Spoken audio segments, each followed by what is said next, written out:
Shalom, Om Swastiastu, Namo Buddhaya, salam kebajikan dan salam sehat untuk kita semuanya. Selamat siang semuanya teman-teman dari media.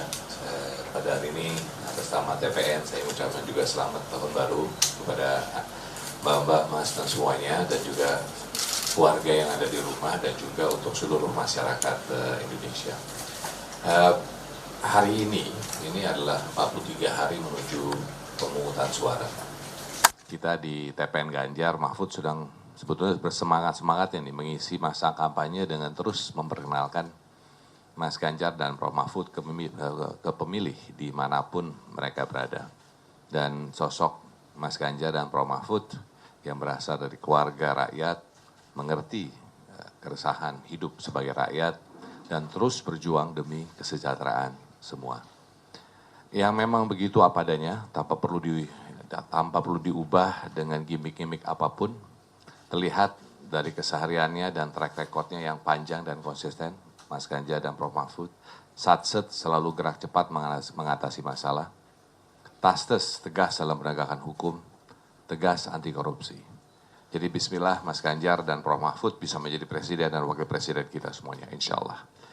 Ibu, Mbak, dan semua para teman-teman di tengah masa kampanye yang sedang semangat-semangatnya ini, kami sangat prihatin atas insiden penganiayaan 7 orang pendukung Ganjar Mahfud di Boyolali, yang 2 diantaranya umurnya masih sangat muda, yaitu masih 18 tahun, seperti yang tadi diutarakan oleh Mas Kara. Kami sangat berharap mereka bisa segera pulih, kembali sehat walafiat seperti sedia kala. Di Yogyakarta, kami sangat berduka atas insiden meninggalnya seorang pendukung Ganjar Mahfud juga di sana. Inna lillahi wa inna ilaihi raji'un. Semoga almarhum mendapat tempat terbaik di sisi Allah Subhanahu wa taala dan keluarga yang ditinggalkan tabah dan dimudahkan dalam masa sulit ini. Amin ya rabbal alamin. Untuk Ibu Bapak ketahui, Mas Ganjar dan Prof. Mahfud dan kami TPN Ganjar Mahfud berdiri bersama para korban dan keluarga mereka. Mas Ganjar dan Prof. Mahfud sangat peduli dan memberi perhatian khusus. Kemarin Mas Ganjar sendiri berkomunikasi dengan keluarga korban di Yogyakarta. Malamnya Mas Ganjar bergerak ke rumah sakit di Boyolali untuk menjenguk langsung dan berkomunikasi dengan korban dan keluarganya. Mas Ganjar ingin memastikan bahwa semuanya ditangani dengan sebaik-baiknya. Di satu sisi ini adalah bentuk tanggung jawab beliau sebagai pemimpin atas kejadian yang dialami pendukungnya. Di sisi lain, ini juga perhatian beliau sebagai manusia biasa yang peduli dengan nasib rakyat. Untuk kami, setiap orang pendukung Ganjar Mahfud adalah anggota keluarga besar Ganjar Mahfud. Tindak kekerasan terhadap satu orang adalah kekerasan terhadap seluruh keluarga besar Ganjar Mahfud. Dan kami sangat serius. Kejadian seperti ini jangan sampai terulang kembali. TPN sudah bergerak dan akan terus memberi dukungan dan pendampingan hukum sampai kasus ini tuntas. TPN juga terus berkomunikasi dengan keluarga korban untuk membantu meringankan situasi yang dihadapi. TPN jelas mengutuk kekerasan dan intimidasi dalam bentuk apapun. TPN mengajak seluruh pihak yang terlibat dalam pesta demokrasi pemilihan umum termasuk tim paslon 1 dan 2 untuk bersama-sama menghindari dan mengutuk segala bentuk kekerasan, kecurangan, dan pelanggaran. Demi terjaganya suasana pemilu damai, adil, dan martabat. Ini adalah tanggung jawab kita semua. Ibu Bapak, TPN percaya bahwa TNI dan seluruh aparat penegak hukum serta alat-alat negara lainnya dapat menjaga netralitasnya seperti yang disampaikan oleh para pimpinannya. Dalam kasus Boyolali, kami mengapresiasi gerak cepat TNI dalam menangani.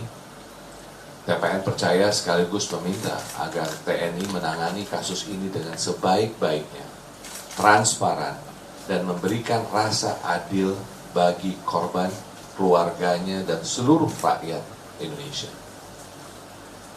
Mari bersama-sama kita jaga, kita kawal amanah pesta demokrasi ini supaya sekali lagi saya sampaikan bisa berjalan dengan damai, adil, dan bermartabat.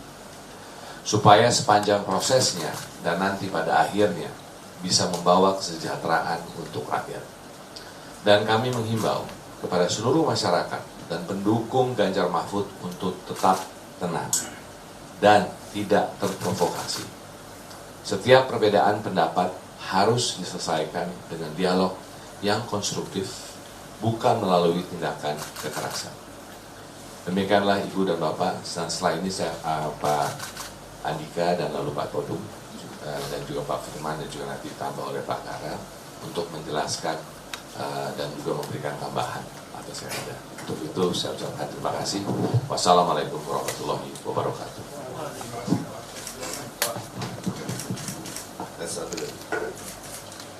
Tes 1, 2, 3.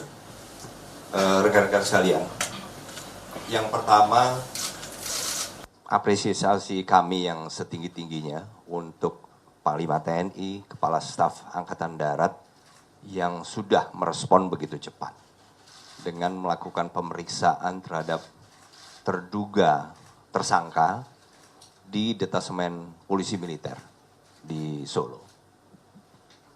Tapi memang saya ingin menyoroti salah satu bagi saya adalah potensi kelemahan, yaitu statement dari Komandan Kodim Boyolali.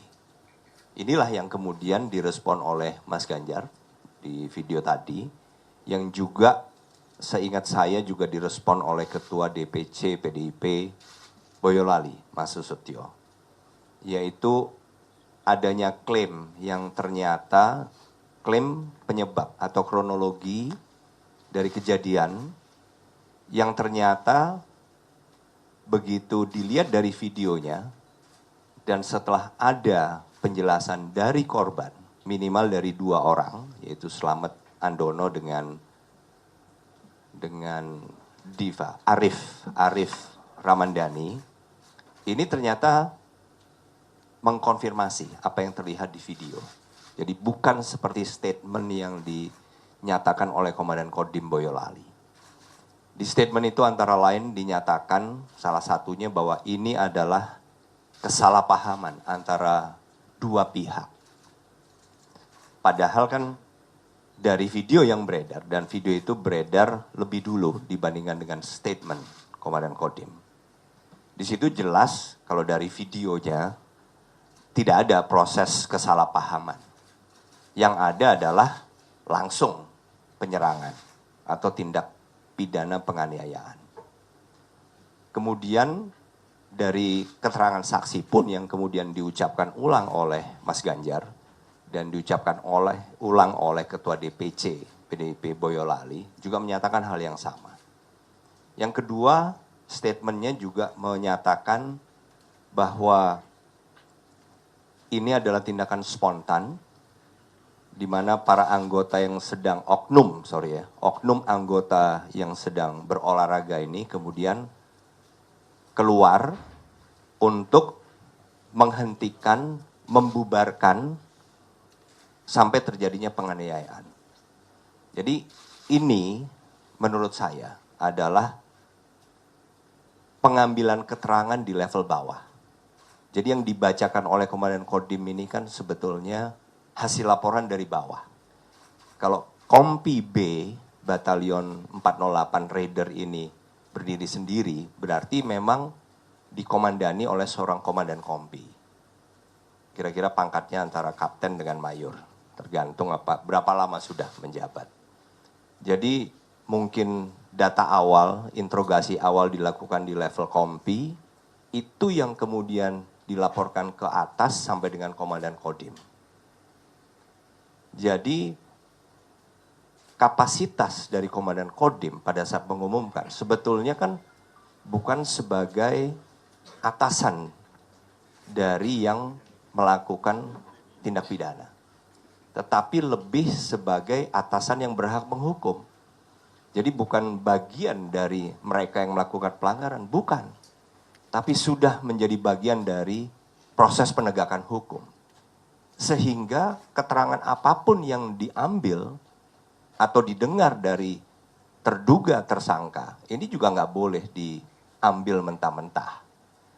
Sehingga nggak nyambung antara apa yang disampaikan sebagai kronologi, bahwa akan menghentikan, kemudian membubarkan, yang itu semua juga bukan sama sekali bukan kewenangan seorang anggota TNI.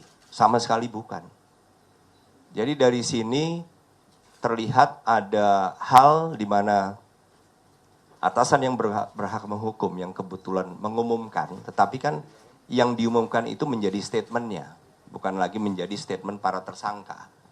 Nah ini yang harus dipastikan, dan saya yakin Kepala Staf Angkatan Darat, Panglima TNI akan terus mengawal sehingga prosesnya ini tidak akan misalnya melenceng arahnya, tetapi benar-benar pada fokus pada kejadian sebenarnya dan sesuai dengan data-data dari saksi. Nah, jadi kembali ke tadi, jadi Komandan Batalion, Komandan Kompi dari oknum prajurit yang diduga sebagai tersangka ini harus memastikan, membantu proses penegakan hukum. Misalnya dari pasal-pasal yang akan dikenakan saja. Ini harusnya bisa menjerat seteliti-telitinya. Para terduga tersangka minimal ini bisa dikenakan pasal 351, yaitu tentang penganiayaan. Yang kalau korbannya mengalami luka berat, itu ancaman hukumannya bisa sampai 5 tahun. Kemudian pasal 170 KUHP. Tadi pasal 351 KUHP ya. Pasal 170 KUHP melakukan tindak kekerasan bersama-sama, ini juga diancam dengan hukuman apabila korbannya luka berat, ini sampai dengan 9 tahun.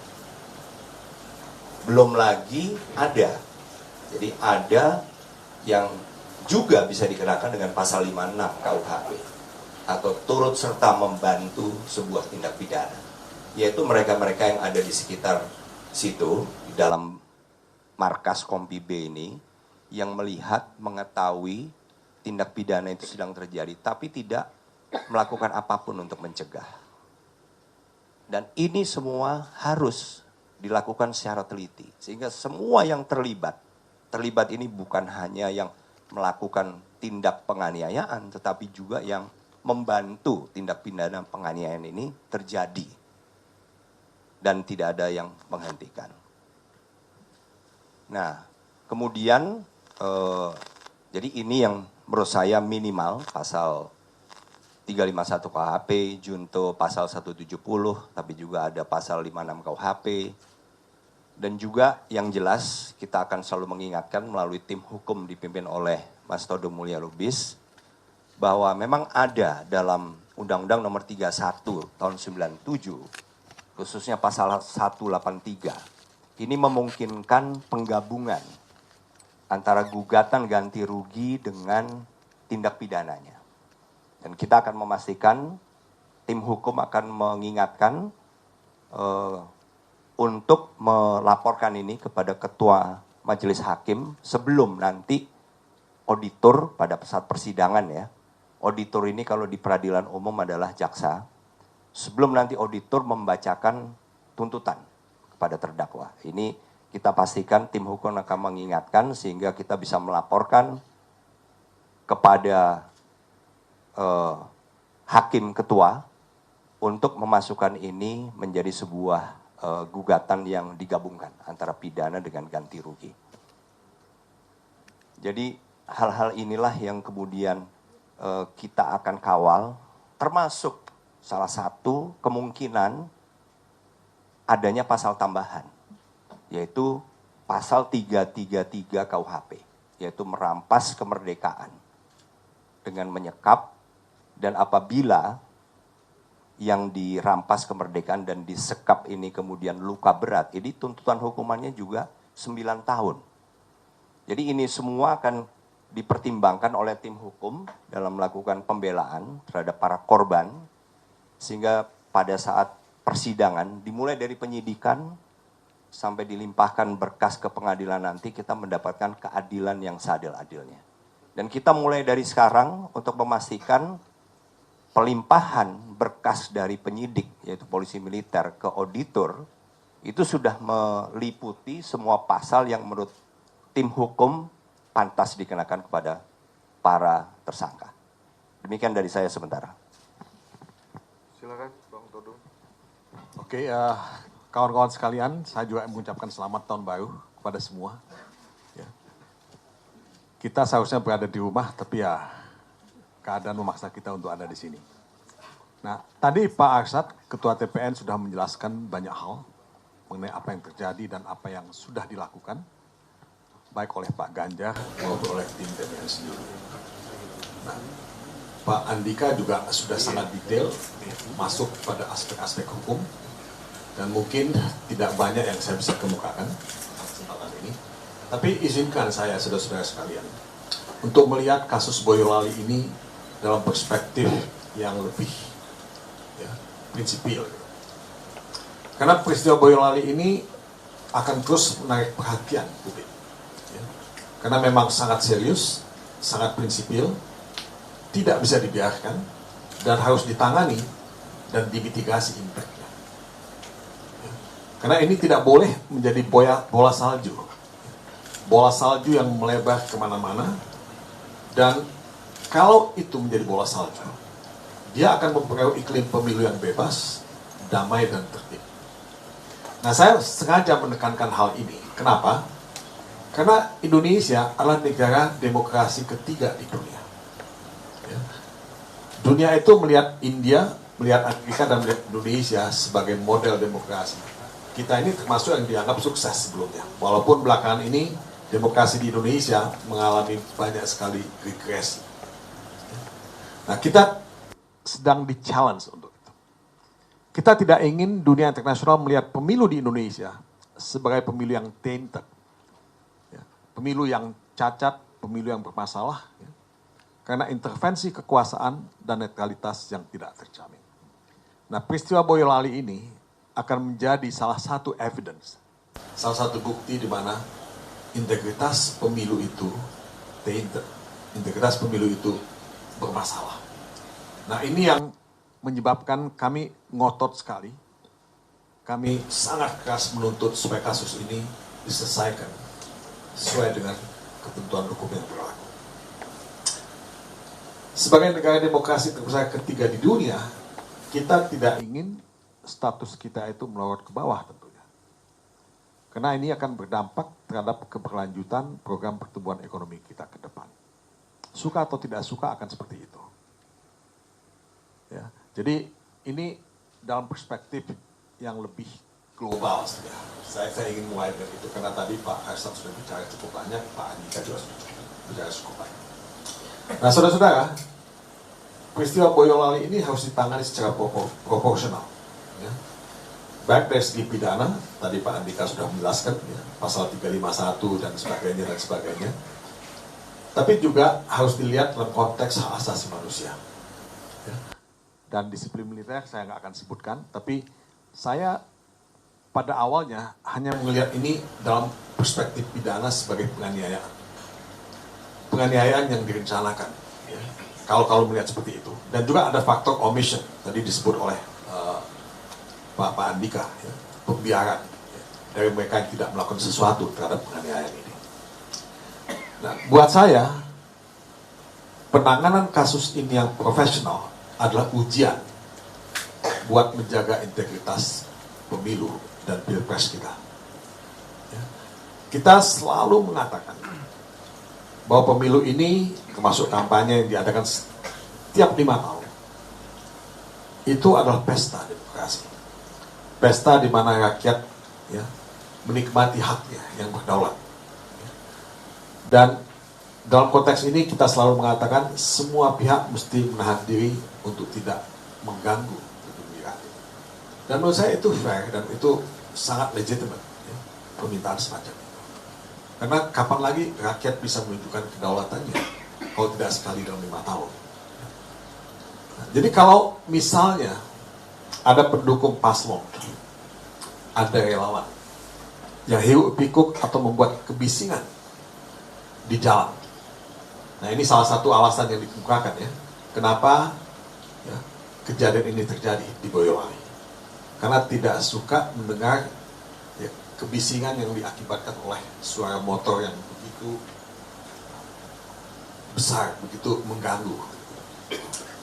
Ya saya sih diperingati saja, ya, ditegur saja. Tapi jangan ada tindakan-tindakan brutalitas, jangan ada tindakan-tindakan kekerasan, apapun alasannya. Kalaupun ada sesuatu, tindakan yang mungkin lebih dari itu, yang bisa dikualifikasi sebagai tindak pidana. Misalnya, itu pun tidak memberikan alasan apapun untuk melakukan penganiayaan. Kita ini kan negara hukum itu. Rule of law, gitu. Bukan rule by law. Nah, selain negara hukum, siapapun kita ini, sipil, militer, mesti menghormati hukum itu. Tunduk pada hukum itu sendiri. Ya.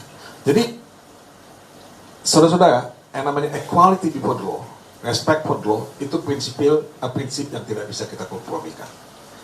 Nah, dalam konteks ini, karena kita tidak hanya bicara kasus Boyolali sebenarnya, kita masih punya 43 hari lagi ke depan. 43 hari itu bisa dikatakan lama, dan bisa juga pendek. Kami meminta kepada semua pihak, TNI, polisian, pendukung paslon, dan masyarakat luas untuk menahan diri dan membantu menjaga ketertiban, ketenangan, dan kedamaian dalam pesta demokrasi. Kalau kita ingin menyelamatkan demokrasi, kita kan tidak ingin ada chaos di Republik ini.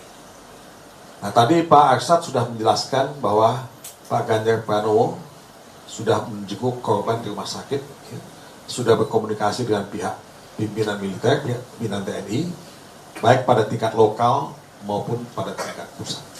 Nah, ini sangat positif dan saya kira akan dilakukan terus-menerus karena memang komunikasi ini tidak bisa tidak dilakukan. Kami minta penegakan hukum itu dilakukan secara profesional mungkin. Ya. Kami minta tidak ada intimidasi sama sekali pada netralitas ya, aparat, ya, termasuk TNI dan Polri.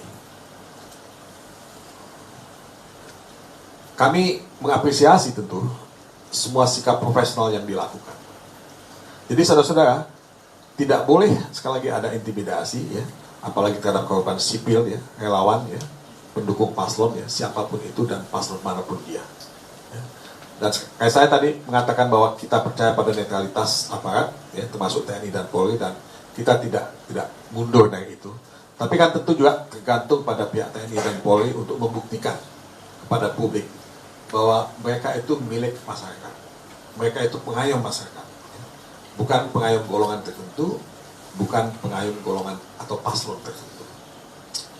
Nah, saudara-saudara, tadi saya sudah menyebutkan ada aspek hak asasi manusia di sini. Indonesia adalah negara yang menghormati hak asasi manusia karena ada bab mengenai hak asasi manusia yang cukup komprehensif dalam Undang-Undang Dasar 45. Dan kita juga sudah punya Undang-Undang Nomor 39 tahun 1999 tentang hak asasi manusia.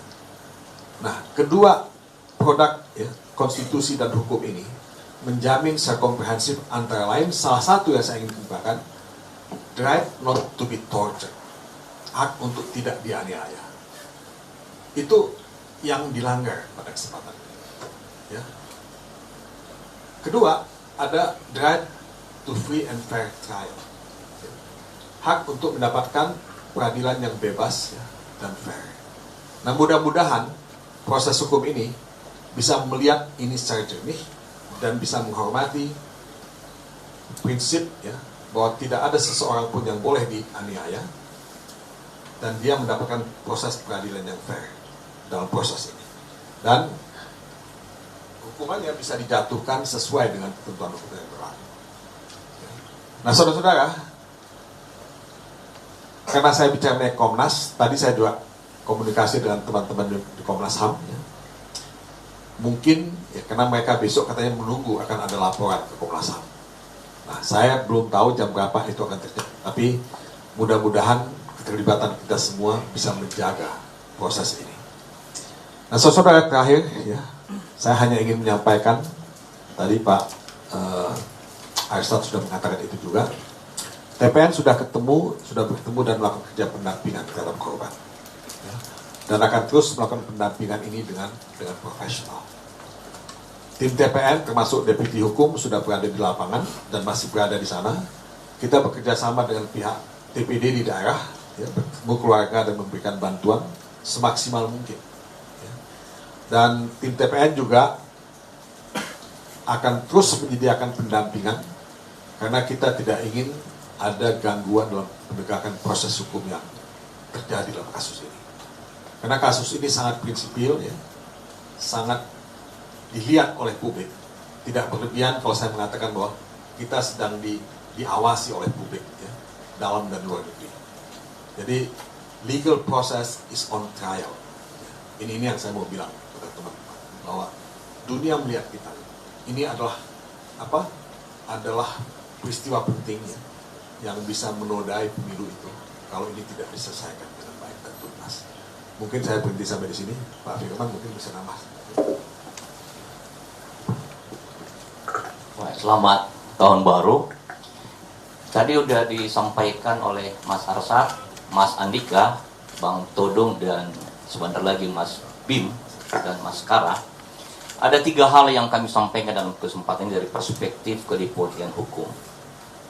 Yang pertama adalah mengapa di tengah-tengah awal tahun baru ini TPN menyampaikan pernyataan resmi. Itu sesungguhnya adalah merefleksikan keinginan kuat dari kita semua untuk mempercepat kualitas penyelesaian kejahatan kemanusiaan ini, pelanggaran yang bersifat kekerasan ini. Jadi itulah inti dari pesan moral politik hukum demokratik kenapa kita menggelar acara ini, yaitu berbasis pada sejumlah hal. Yang pertama adalah supaya transparan. Yang kedua, tingkat kredibilitas yang tinggi. Tadi Mas Andika sudah menyampaikan apresiasi kepada Panglima TNI dan kepada Kapolres Angkatan Darat. Itu awal modal untuk bisa menjaga kredibilitas penyelesaian ini. Yang ketiga, juga supaya proses percepatan menjadi penting untuk mengembalikan ulang kepercayaan publik terhadap kualitas proses pilpres kita. Jadi itu hal yang pertama, relasi antara, hubungan antara kenapa segera ini, karena kita ingin juga proses percepatan kualitas proses ini menjadi transparan, terbuka, kredibel, dan harapan publik kepada pilpres ini menjadi muncul kembali. Hal yang kedua adalah, memang menjadi kualitas pilpres ini menjadi penting, yaitu seluruh ekosistem penyelenggaraan pilpres ini harus berdasarkan demokratis, jurdil, adil, tanpa atau minus kekerasan, minus intimidasi, minus pelanggaran HAM, minus penyalahgunaan kekuasaan, minus penggunaan kekuasaan yang bukan kewenangannya tapi mencederai demokrasi. Ini kenapa menjadi penting? Karena pemilu adalah wujud proses sesungguhnya dari kedaulatan rakyat, dan secara demokratik konstitusional negara Indonesia adalah negara yang berkedaulatan rakyat. Proses yang wujudnya adalah pilpres ini.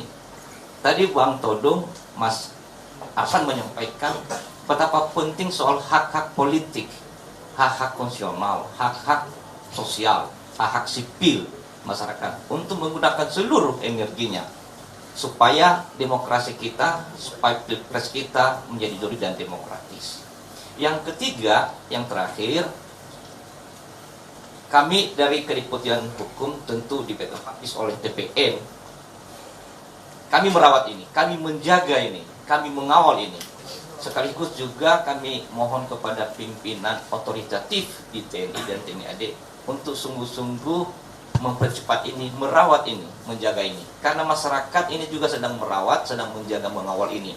Karena persoalan bukan hanya persoalan di Boyolali Ansih, tapi persoalan bangsa, persoalan negara. Apalagi kita diliput oleh dunia internasional sebagai sebuah negara yang sebetulnya memasuki demokrasi kolonial, tapi jikalau ada pencederaan pelanggaran HAM, maka kita bisa kembali menjadi sebuah negara yang tidak menunjukkan sisi-sisi demokratik.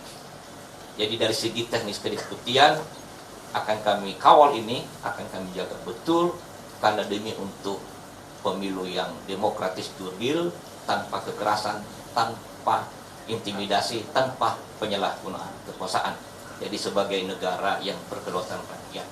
Soal pilpres itu instrumen, tapi hak rakyat itu sepenuhnya tidak boleh dikekang, tidak boleh dihalangi ekspresi. Karena yang punya pilpres itu sesungguhnya adalah rakyat. Karena subjek utama dari pilpres adalah sesungguhnya rakyat. Dari dia, oleh dia, untuk dia. Itu pesan moral politik demokratis yang kuat yang kami sampaikan dalam kesempatan ini. Sekian dan terima kasih, Mas Karya. Terima kasih Pak Kades. Terakhir Pak Mukas, Pak Mas Arya Bimo yang baru sembuh dari batuk-batuk.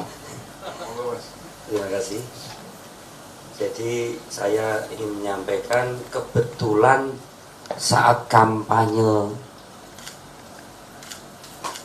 Mas Ganjar atau Pak Ganjar Pranowo di Boyolali, itu saya ada di sana. Saya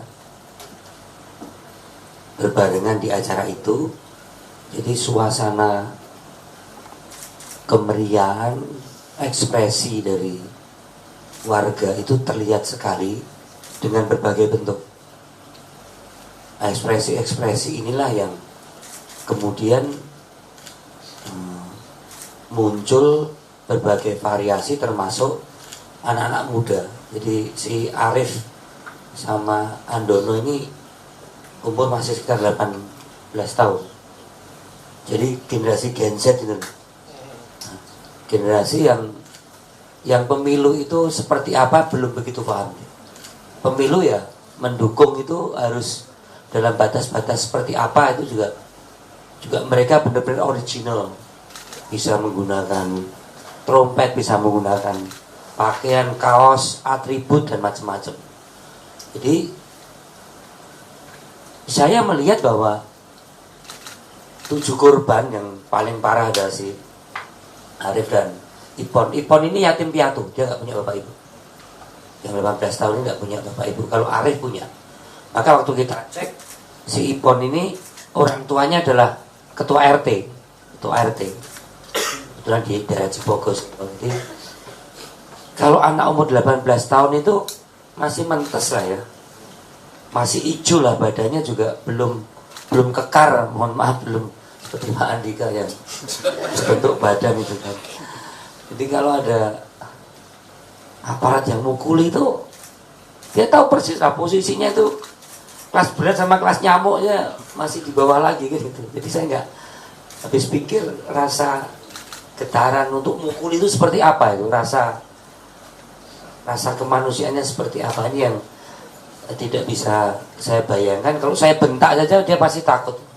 Baru saya bentak aja takut, anak kecil-kecil kan ini.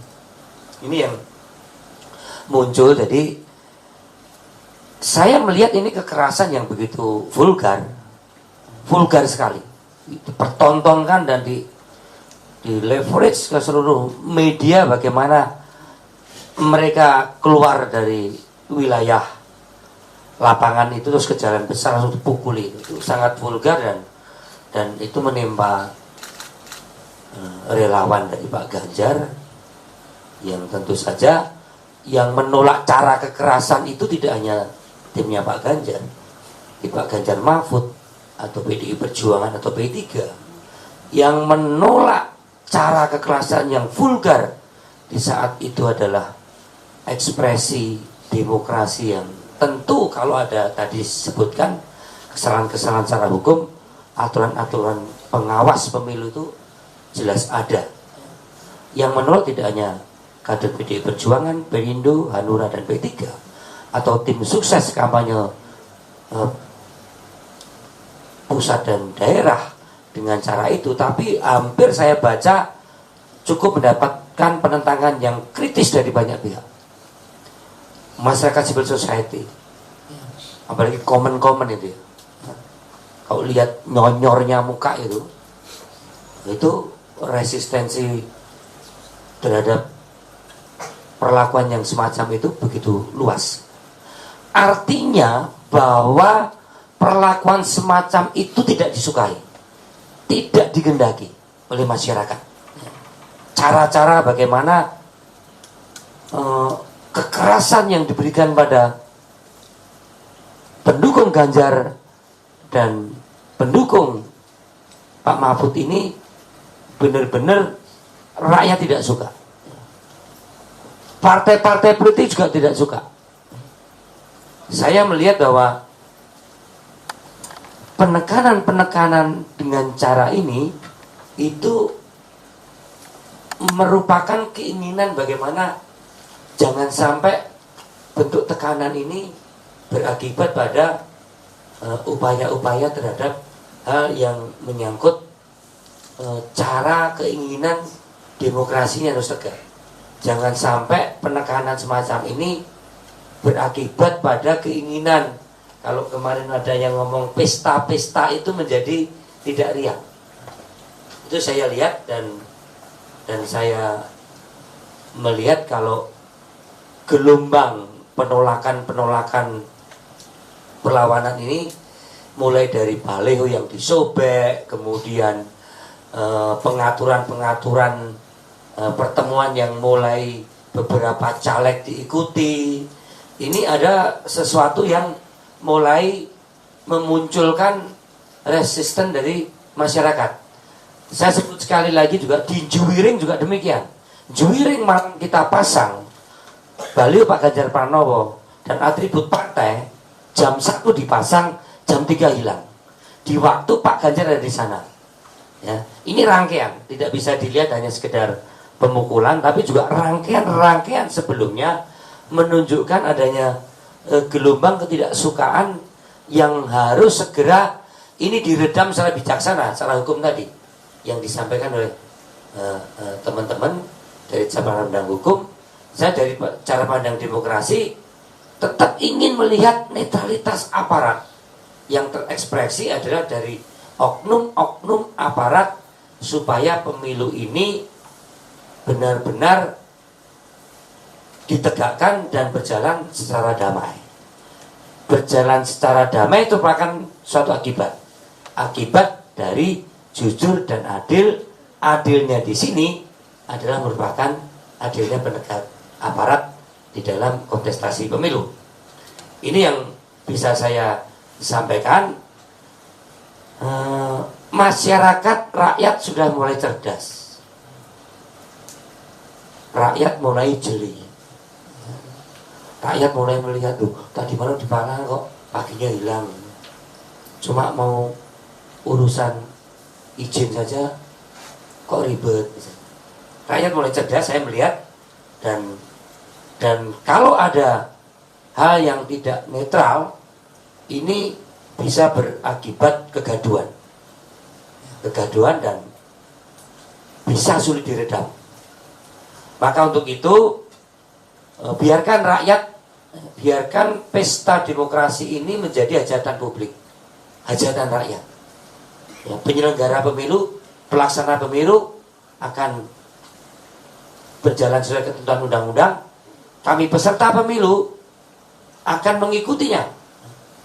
Rakyat ini sudah sangat mampu menerima kemenangan maupun kekalahan dalam suatu kontestasi. Itu hal yang biasa. Sebaliknya rakyat pasti muak dan akan melawan, campur tangan aparat kalau itu demi kemenangan salah satu pihak. Tapi kalau netralitas ini berjalan, rakyat sudah terbiasa, sudah pilkades, pilkada, pilgub, sudah terlatih 5 tahun ini untuk kalah dan menang. Yang tidak bisa diterima apabila ada campur tangan aparat yang memenangkan salah satu pihak. Ini yang saya katakan, ini bahaya. Ya. Ini bisa bikin gaduh. Sedangkan kita percaya, ya, Kapolri, Panglima, Jaksa Agung, intinya bahwa dia adalah abdi negara, bukan sekedar abdi pemerintah. Oleh karena itu, proses politik aparat diwajibkan di undang-undang harus bersikap netral, terutama institusi-institusi yang ada.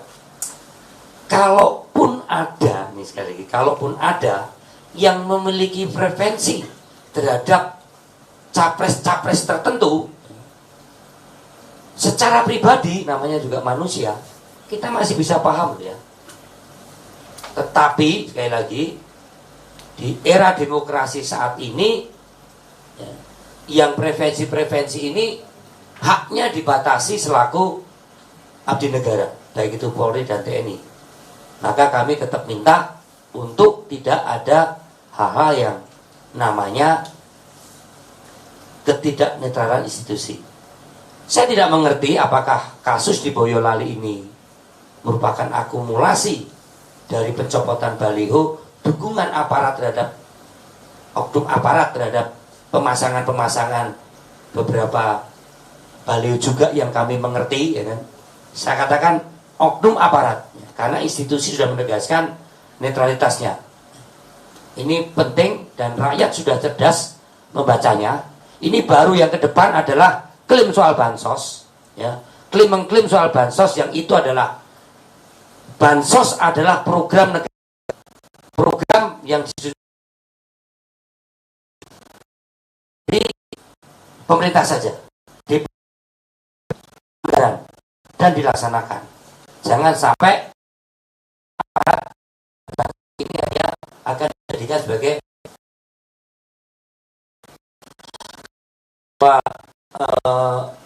yang saling atas perlakuan beberapa pihak terkait kekerasan seperti Boyolali sampai secara fisik, semoga tidak karena ini adalah PC ya.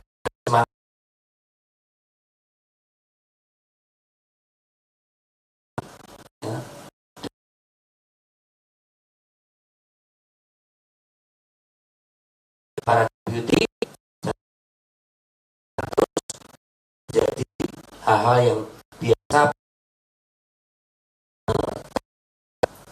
Kami ingin reformasi yang terkait dengan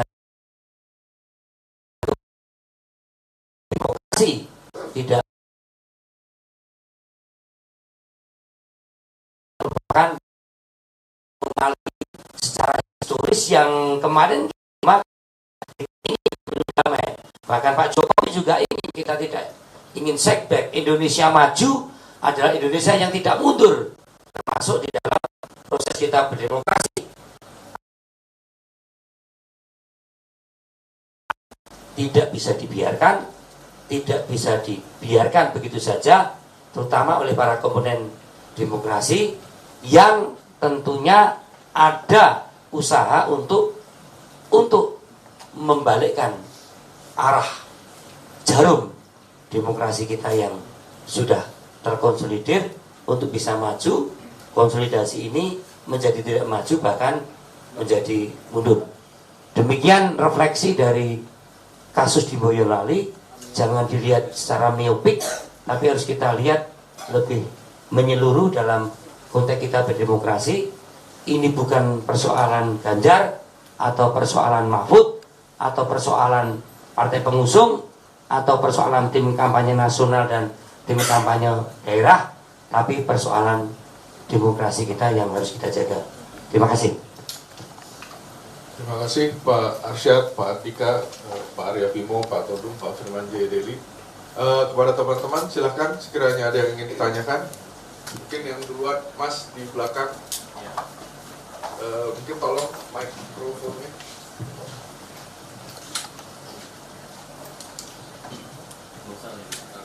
Ini nih, Mbak. Di atas itu, Mbak. Itu apa?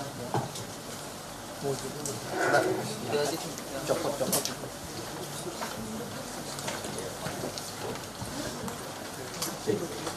Ya. saya Niko dari Harian Kompas.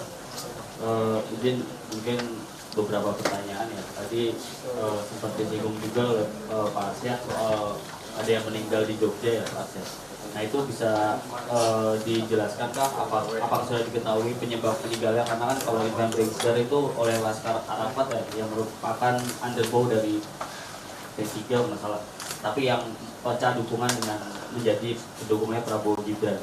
Nah itu apakah benar seperti itu? Lalu kalau Pak Andika tadi sebenarnya sudah menyampaikan pernyataan-pernyataan yang tidak sesuai oleh Komandan Kodim. Nah apakah Bapak meminta agar Komandan Kodim ini untuk dievaluasi atau seperti apa? Lalu gimana kalau nanti pasal-pasal yang Bapak sampaikan tadi beberapa tidak oleh auditor itu tidak diakomodir gitu, itu akan seperti apa? Lalu terakhir monggo siapa yang bisa menjawab terkait Pak Sekjen PDIP kemarin sampaikan tindakan para oknum TNI ini didasari rasa emosional bonding terhadap capres yang juga menjabat sebagai Menhan Pak Prabowo. Bagaimana tanggapan dari TPN gitu? Terima kasih. Saya mulai, saya serahkan ke Pak Andika. Mengenai hal Jogja itu kami sedang mendalami, nantian sama juga pendalaman terhadap Boyolali yang sedang dilakukan. Nah, nanti bila mana sudah ini kami update mengenai hal tersebut. Untuk itu sekarang saya akan serahkan pada Pak Andika. Jadi yang dinyatakan oleh Komandan Kodim Boyolali itu kan statement resmi. Nah, statement resmi ini khususnya yang kronologi, karena dari pejabat lain sampai dengan Kapus Pen itu walaupun tertulis dan Panglima pada saat malam tahun baru tidak menyinggung kronologi.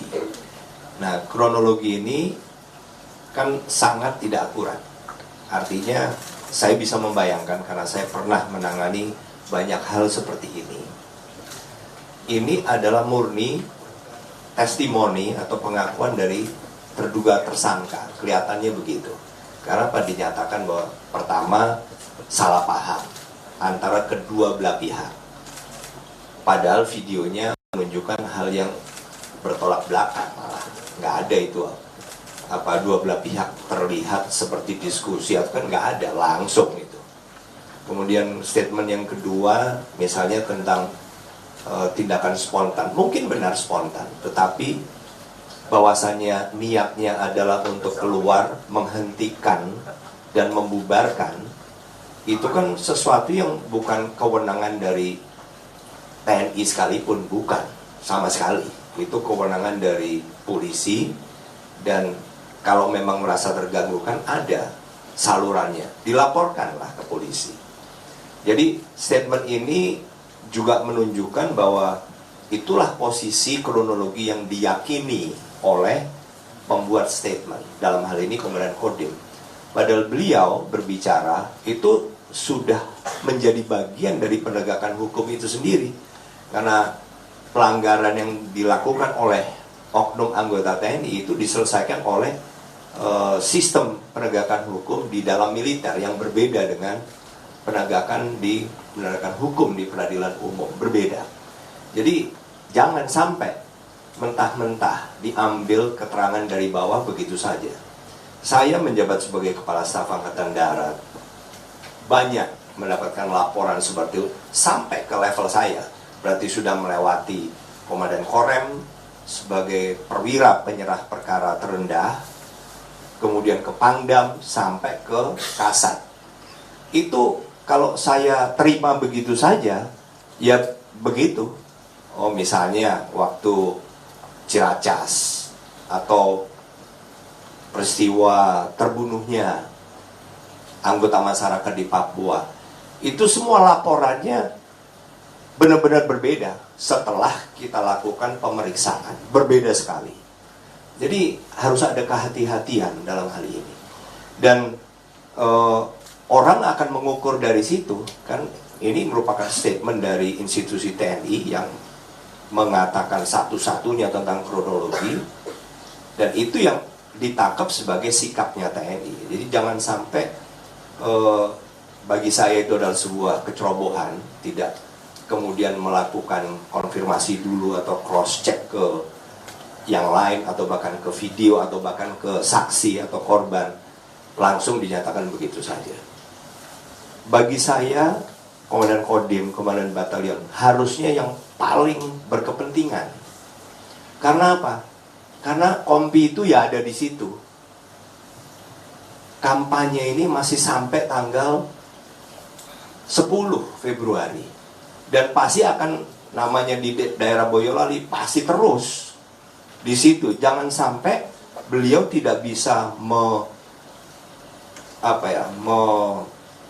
kemudian menegakkan hukum kepada semua yang terlibat yang saya nyatakan tadi, bukan hanya pelaku tindak penganiayaan, tetapi juga yang membantu tindak pidana penganiayaan ini terjadi.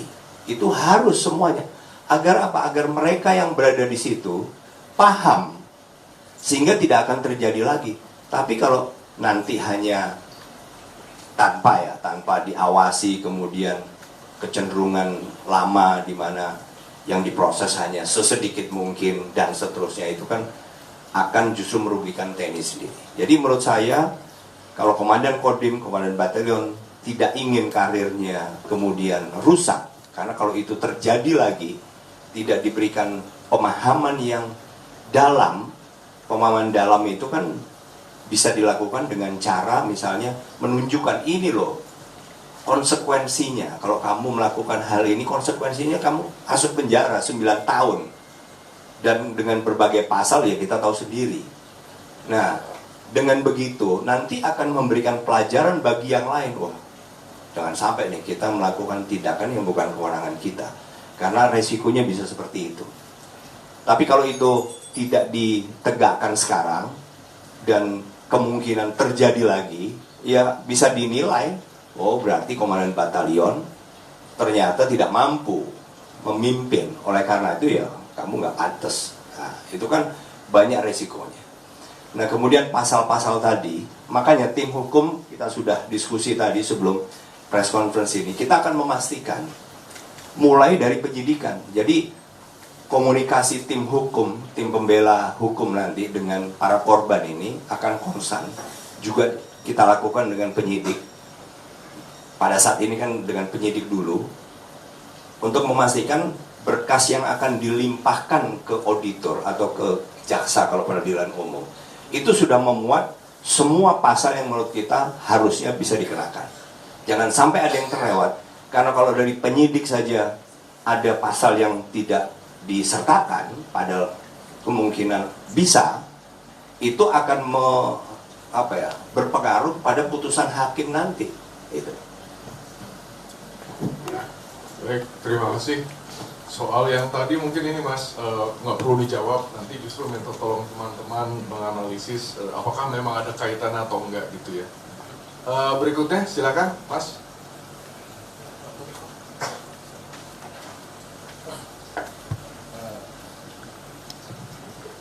Selamat sore, perkenalkan saya Andrian di Mas Detok. Saya ada 2 pertanyaan aja nih Pak. Yang pertama, tadi kan secara hukumnya kan sudah dilihat, diberitahukan ya bagaimana langkahnya dengan mendekati penyidik segala macam. Tapi apakah ada bantuan mungkin semacam santunan atau bantuan lain yang memang diberikan kepada para korban?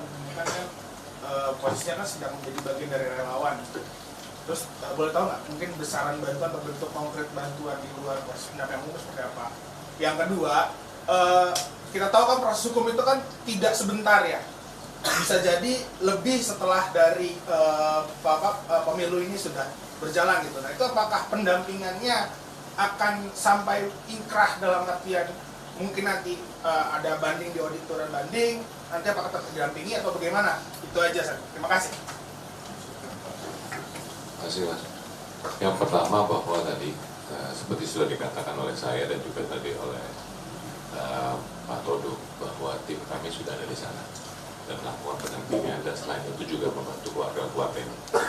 Dan nanti kami akan jelaskan secara khusus apa yang sudah kami lakukan. Tapi intinya adalah bahwa itu adalah bagian daripada keluarga besar tim pemenangan nasional Ganjar Mahfud. Dan tadi kita tidak pilih kasih, kita inginkan adalah bagaimana kita bisa membantu keluarganya. Lalu untuk tentang masalah hukumnya sendiri, dengan jelas bahwa kami akan membantu bukan hanya sekarang ini, tapi sampai dengan tuntas. Namun nanti saya minta Pak Todung untuk menambahkan, tapi komitmen daripada TPN adalah menuntaskan, mengawal sampai selesai. Dan ini tadi bicara mengenai keluarga besar daripada Ganjar Mahfud. Terima kasih. Memang proses hukum itu selalu lama, ya. Tapi dalam kasus-kasus seperti ini, kami meminta kepada semua aparat yang terlibat dalam penegakan hukum ini untuk mempercepat proses ini. Tadi Pak Andika sendiri sudah mengatakan, loh, dalam proses penyidikan, ya, itu kan akan dilihat, dikenakan pasal-pasal apa saja. Nah, biasa itu dalam proses hukum, ya, dalam proses penyidikan, banyak pasal yang hilang, ya, atau ada pasal yang masuk, yang tidak seharusnya masuk. Nah, ini yang mesti dikawal, ya, oleh kita dalam pendampingan yang kita lakukan. Sebab pengalaman kita dalam penegakan hukum, terutama di perkara pidana, ini yang menjadi isu besar untuk tidak mengatakan dan beberapa hal menjadi isu transaksional. Mudah-mudahan ini tidak terjadi, karena ini komitmen kita untuk menjaga itu, mengawal itu, dan kami menempatkan tim kami di sana, kerjasama dengan TPD di daerah. Dan seperti dikatakan oleh Pak Arsyad tadi, ya, kalau Anda katakan apakah pengawalan pendampingan hukum ini akan dilakukan sampai inkrah, ya itu akan dilakukan sampai inkrah nantinya. Jadi mudah-mudahan ya tidak ada yang meleset dari apa yang kami sudah komitmen seperti ini. Terima kasih. Terakhir, pertanyaan terakhir. Nggak ada ya? Cukup ya? Oke, kalau nggak ada, sebagai penutup, teman-teman, kami ingin memutar video singkat untuk menggambarkan bagaimana kondisi korban, dan karena itu kami mohon doa dan dukungan dari teman-teman jurnalis semua agar korban yang sekarang masih dirawat inap ini bisa segera sembuh dan kembali ke rumah. Silakan, Maria.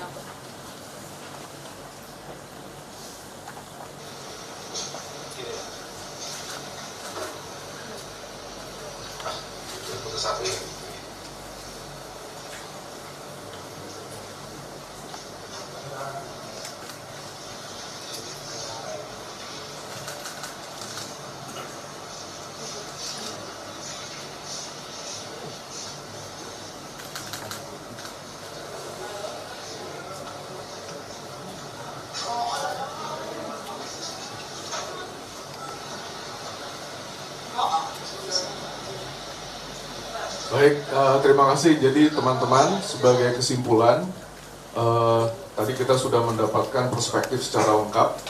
Saya ingin sekali lagi menekankan bahwa barangkali ini bisa menjadi wake up call bagi Generation Z dan milenial yang menurut data akan menjadi penentu dari kelangsungan wajah negara kita ke depan melalui pemilihan presiden dan pemilihan umum mendatang. Kita semua tentu prihatin bahwa tekanan-tekanan dan intimidasi bukan hanya berlangsung kepada mereka yang berusia 30, 40, 5 tahun ke atas, tetapi justru kepada anak-anak muda yang akan menjadi penentu dari pilpres kita ke depan.